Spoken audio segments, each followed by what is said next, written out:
एक भाई का सवाल है कि पाकिस्तान से जो साथी बाहर रहते हैं, मजदूरी के लिए चले जाते हैं सऊदीया में या दूसरे ममालिक में, वो सदका फितर किस हिसाब से अदा करें।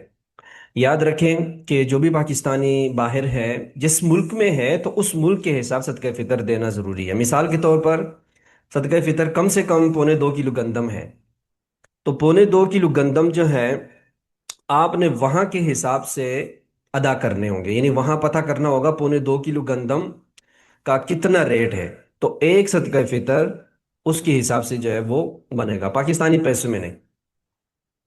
अच्छा जी, और दूसरी बात यह है कि अपने बच्चों की तरफ से, तो जो शख्स बाहर मुल्क में रहता हो, उसके पास वहीं पर उसके बच्चे हो या उसके बच्चे यहाँ पाकिस्तान में हो, तो दोनों सूरतों में उसके जो नाबालिग बच्चे हैं उसके सदका फितर उससे उसके ऊपर वाजिब है।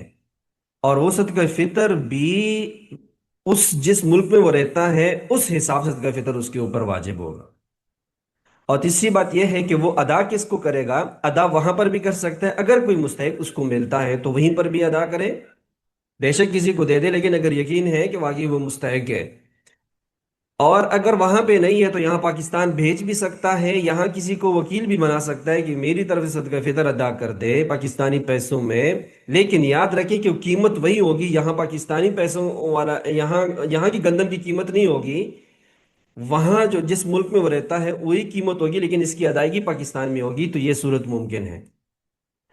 बीवी की तरफ सदका फितर खावन पर वाजिब नहीं है। बीवी अगर मालदार है तो उसको अपने सदका फितर खुद अदा करेगी। अगर खावन ने अदा कर दे उसकी तरफ से तो अच्छी बात है, अदा हो जाएगा। इसी तरह माँ बाप का जो सदका फितर है वालिदैन का, वो बेटे पर वाजिब नहीं है। अगर वालिदैन मालदार है और सदका फितर जो है उन पर वाजिब है, वो साहिब माल है, साहिब निसाब है, तो वो अपने सदके फितर खुद अदा कर दे। लेकिन अगर बेटों ने अदा कर दिया या किसी और ने अदा कर दिया उनकी तरफ से, तो सदका फितर अदा हो जाएगा।